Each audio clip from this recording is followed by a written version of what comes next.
Good morning. ప్రభువైన యేసుక్రీస్తు వారి పరిశుద్ధ నామములో అందరికీ శుభాలు. ఈరోజు మన అనుదిన ఆత్మీయ ఆహారంగా సామెతల గ్రంథం నుండి 22వ అధ్యాయము 14వ వచనాన్ని ధ్యానించుకుందాం. వేశ్య నోరు లోతైన గొయ్యి, యెహోవా శాపము నొందినవాడు దానిలో పడును. ఒక పాపాత్మురాలైనటువంటి స్త్రీ వల్ల ఎవరు పడతారు, ఎవరు పాపంలో పడి నాశనం అయిపోతారు అనే మాటని మహాజ్ఞాని సొలొమోను వివరిస్తూ, యెహోవా శాపము నొందినవాడు దానిలో పడిపోతాడు. ఆ వేశ్య చాలా చక్కగా లాలన మాటలతో, సెడక్టివ్ వర్డ్స్తో, మాటలతో కవ్విస్తూ ఎటువంటి వ్యక్తినన్నా పడేయగలిగే శక్తి ఆమెకుంటుంది. అయితే ఆమె శక్తి నుండి తప్పించుకునేవాడెవరు, ఆమె శక్తిలో పడిపోయేవాడెవరు అనేది మనం చూస్తే, ఇక్కడ సామెతలు 22:14లో యెహోవా శాపము నొందిన వాడు పడిపోతాడట. ప్రసంగి గ్రంథం 7:26లో దేవుని దృష్టికి మంచివారైన వారు తప్పించుకుంటారట. ప్రసంగి 7:26 మరణము కంటే ఎక్కువ దుఃఖము కలిగించినది ఒకటి నాకు కనబడను. అది వలల వంటిదై ఉరుల వంటి మనసును, బంధకముల వంటి చేతులను కలిగిన స్త్రీ. దేవుని దృష్టికి మంచివారైన వారు దానిని తప్పించుకొందురు కానీ పాపాత్ములు దానివల్ల పట్టబడుదురు. ఈ 2 వచనాల్లో యెహోవా శాపము నొందిన వారేమో అందులో దానివల్ల పడిపోతారు. దేవుని దృష్టికి మంచివారైన వారు తప్పించుకుంటారు. అంటే ఒక పాపాత్మురాలు లేక స్త్రీ వల్ల పురుషుడు కానీ, పురుషుడి వల్ల స్త్రీ కానీ ఆ ట్రాప్లో ఎవరు పడిపోతారో ఎవరు పడిపోరు అనేది మనం చూస్తే, దేవుని దృష్టికి ఇష్టలుగా బ్రతికితే దేవుడు తప్పిస్తాడు. దేవుని దృష్టికి ఇష్టడుగా మనం లేకపోతే దేవుడు విడిచిపెడితే అందులో పడిపోతాం. కాబట్టి తప్పించేవాడు దేవుడే కానీ మన శక్తి కాదు అనేది ఇక్కడ తెలుస్తుంది. మన శక్తి ప్రకారంగా అయితే ఖచ్చితంగా పడిపోతాం. దేవుని శక్తి మనకు తోడుంటే ఖచ్చితంగా నిలబడతాం. దేవుని శక్తి ఎవరికి తోడుంటుంది అనేది చూస్తే, ఆయన దృష్టికి ఇష్టలైన వారట. దేవుని దృష్టికి ఇష్టలైన వారు ఎవరో, దేవుని దృష్టికి హేయులెవరు అనేది మనం చూద్దాం. దేవుని దృష్టికి ఇష్టలైన వారట విశ్వాసము ద్వారా జీవించేవారు దేవునికి ఇష్టలైన వారు. విశ్వాసం లేకుండా ఆయనకి ఇష్టలుగా ఉండటం అసాధ్యం. ఆయన మనలో కోరుకునేది, ప్రభువా నా శక్తి ఏమి కాదు, అంతా నువ్వే నా యొక్క శక్తి అని ఆయన యందు విశ్వాసం ఉంచువారు ఆయనకి ఇష్టలు. రెండవదిగా ఆయనకు భయపడువారు, ఫియర్ ఆఫ్ ద లార్డ్, యెహోవాను భయభక్తులు కలిగిన వారు ఆయనకి ఇష్టలు. ఆయన పట్ల మనకి ఏమున్నా, ఈ లోకంలో ఎంత ఉన్న స్థితి ఉన్నా దేవుని పట్ల భయపడుతూ మనం ఉండాలి. మూడవదిగా ఆయన ఆజ్ఞకు లోబడిన వారు ఆయనకి ఇష్టలు, దేవుని వాక్యానికి లోబడే జీవితం. నాలుగవదిగా తను తాను తగ్గించుకుని స్థితిగతులు ఎంత ఉన్న స్థితిలో ఉన్నా హంబుల్గా ఉన్నవారు ఆయనకి ఇష్టలు. చివరికి ఐదవదిగా యథార్థంగా మాట్లాడేవారు ఆయనకి ఇష్టలు.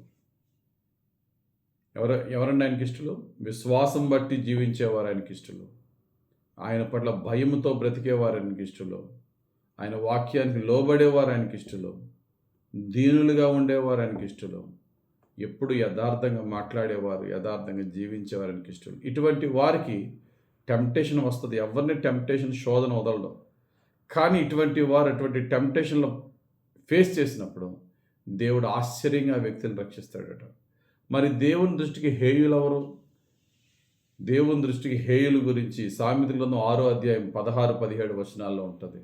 ఎవరు హేయులు అంటే, మొట్టమొదటిగా గర్విష్ఠులు దేవునికి హేయులు. రెండవదిగా అబద్ధాలాడేవారు దేవునికి హేయులు. మూడవదిగా హింసను, వైలెన్స్ని, అస్తమాలో గొడవలకు వెళ్ళిపోయి దెబ్బలాటలకు వెళ్ళిపోయే వారు దేవుని దృష్టికి హేయులు. నాలుగవదిగా ఈవిల్ హార్ట్, చెడు స్వభావం, మత్సరం, వారవలేని తనం గల మనుషులు, అసూయ కలిగిన వారు దేవుని దృష్టికి హేయులు. చివరిగా సహోదరుల మధ్య గొడవలు పెట్టేవారు ఆయనకి హేయులు. కాబట్టి ఈ క్వాలిటీస్ ఇప్పుడు మనం చూసాం. నాలో ఏమున్నాయి ఒకసారి చెక్ చేసుకోవాలి, నీలో ఏమున్నాయి ఒకసారి చెక్ చేసుకోవాలి. దేవునికి ఇష్టలుగా ఉండే గుణగణాలు ఉన్నాయా? దేవునికి ఇష్టలుగా లేకుండా దేవునికి హేయమైన జీవితం మనలో ఉన్నదా? ఒకవేళ దేవునికి హేయమైన జీవితమే కనుక మనలో ఉంటే శోధన టైంలో దేవుడు మనం విడిచిపెట్టేస్తాడు. ఒకవేళ దేవునికి ఇష్టలుగా ఉంటే శోధన టైంలో మనకు అండగా నిలబడతాడు. మన వల్ల కాదు శోధన తప్పించుకోవడం, మన శక్తి సరిపోదు. ఆయన మనకు అండగా నిలబడాలి.